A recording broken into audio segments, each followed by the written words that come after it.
It is showing the government manipulating the numbers and essentially making it look like the economy is just doing fine. And the Bank of Canada is going to use this as an excuse because you only have to look at the mainstream media headlines. New unemployment data is out that shows Canada's labor market is absolutely falling apart and shows a disturbing trend from the government, which may link back to its immigration plan. So let's get into it and go into what's going on here and the data. So first of all, let's start off with the news headline. So the data came out on Friday of last week. Canada's labor market blows past expectations, could keep Bank of Canada on hold for longer. So from a title like that, you would gather that everything is great in the labor market. But as I'm going to show you, this is complete propaganda. It is complete lies. And we're going to get into the exact data. But before we do that, I want to read you through what the mainstream media is saying. So Canada's labor market added a net 37,300 jobs in January, and the unemployment rate fell slightly to 5.7%. Data that may support keeping the Bank of Canada on the sidelines for longer amid expectations for a rate cut. And to be honest, I really think that this is all orchestrated now. When you look at the data, the fact that the Bank of Canada is going to obviously ignore this, I think that they will ignore this and it will just be like the mainstream media is describing here. But it is kind of crazy. The increase in jobs, which was more than economists expected, was due to a rise in part-time work. Wow, that's really strong. That is just blowing past expectations because the economy is just booming. The number of full-time jobs fell by 11,600 in January, while part-time employment increased by 48,900. Economists had expected a gain of 15,000 jobs in January and for the unemployment rate to edge up to 5.9%, according to Bloomberg. So this is really interesting, guys. And just remember, I cover this monthly, the unemployment report, the data around that. So stay tuned to the channel if you're interested in that kind of stuff. Let's get into the actual data and you're going to be shocked. So, well, you're not going to be shocked if you listen to this channel enough. Employment increased by 37,000 in January following 3 months of little change. The employment rate fell 0.1 percentage points to 61.6% as population growth outpaced employment growth. This is what it looks like on a chart. So it's come down a little bit, but you know, we're still on this overall trend going upwards. If you look at the unemployment change, it's actually quite substantial. Now, I've said many times on this channel,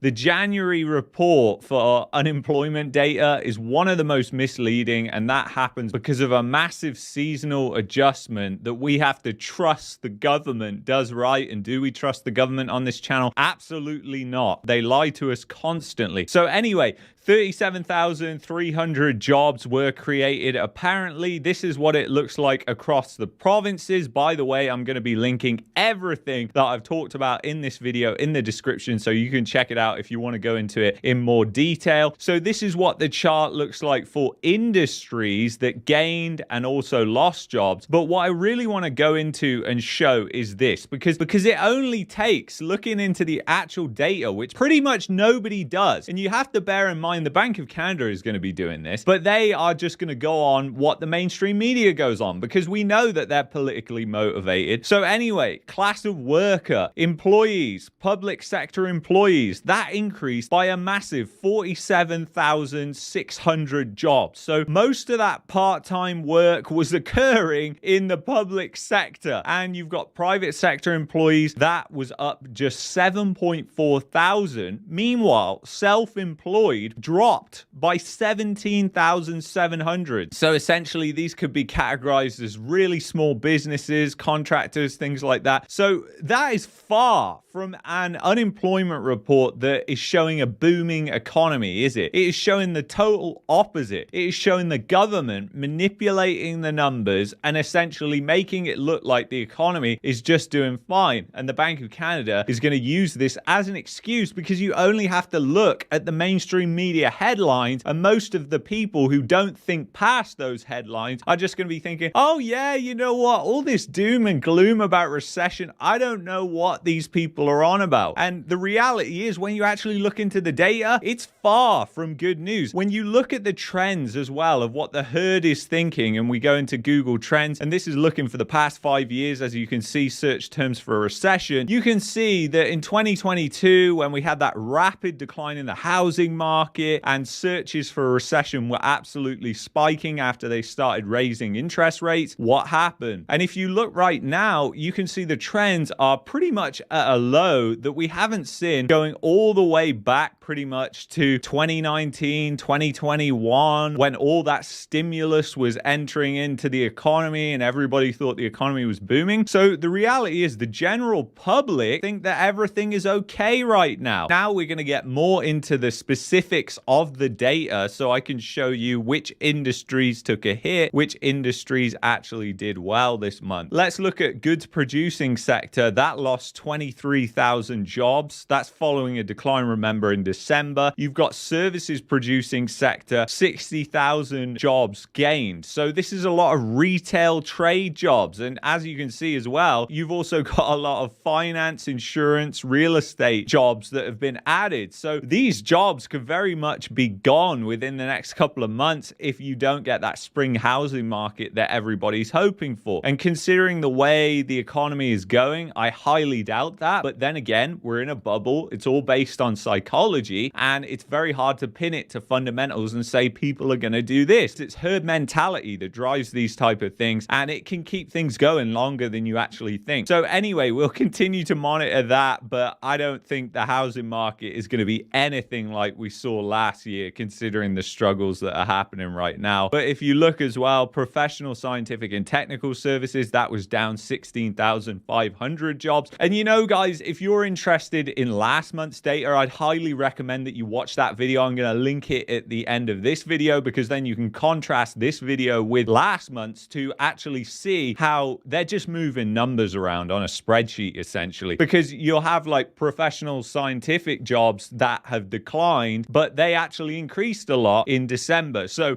it goes back and forth. There's a lot of seasonal adjustments. I don't trust these numbers at all, but these are the numbers that the central planners make decisions based upon. So anyway, educational services, that increased by 27,700 jobs. Healthcare social assistance, down 13,400 jobs. Accommodation and food services, down 30,000 jobs. Now, this is interesting because I saw, and you might have seen this too in your local area. In fact, please let me know in the comments below, because at the start of this year, I saw loads of restaurants that shut down in Calgary. Now, part of that could be because of the CEBA loans. If you think of some of the weakest businesses out there, and I'm not saying this to slate these businesses at all, I actually feel for these businesses, what they went through during the pandemic. But when you look at businesses like restaurants, they are the most likely to have taken on these loans during the pandemic, and they are the most likely to go bust, essentially. And that's in fact what we may be seeing. We went over how many businesses are going bust yesterday, and now we're going over what's happening with the jobs report, and you're seeing that lots of jobs were lost in accommodation and food services. So it's interesting. And then down here, you've got public and administration, which is at 15,900 jobs. So it is very, very interesting what is happening. And then let's go back to the report, because there was a couple of other things that I highlighted in here. Employment gains spread across the services producing sector. So this is good because it gives us an overall idea of what's going on. Employment rose by 31,000 plus 1.1% in wholesale and retail trade in January. The first increase since June 2023. Employment in this industry had been on a downward trend from August to December 2023. On a year-over-year basis, employment in wholesale and retail trade was little changed, so not really anything to speak of there, not offsetting the declines. Employment rose in finance, insurance, and real estate, rental and leasing, plus 2.1% or 28,000 in January, partially offsetting a cumulative decline of 56,000 jobs, minus 4% observed from July to November 2023. So again, when you look at the overall picture of what's going on, real estate jobs are down massively still, even though they're increasing because probably they're thinking that there's going to be a ripping spring market because everybody's going to think the Bank of Canada is going to cut rates and they're going to front run that into an economic disaster. But anyways,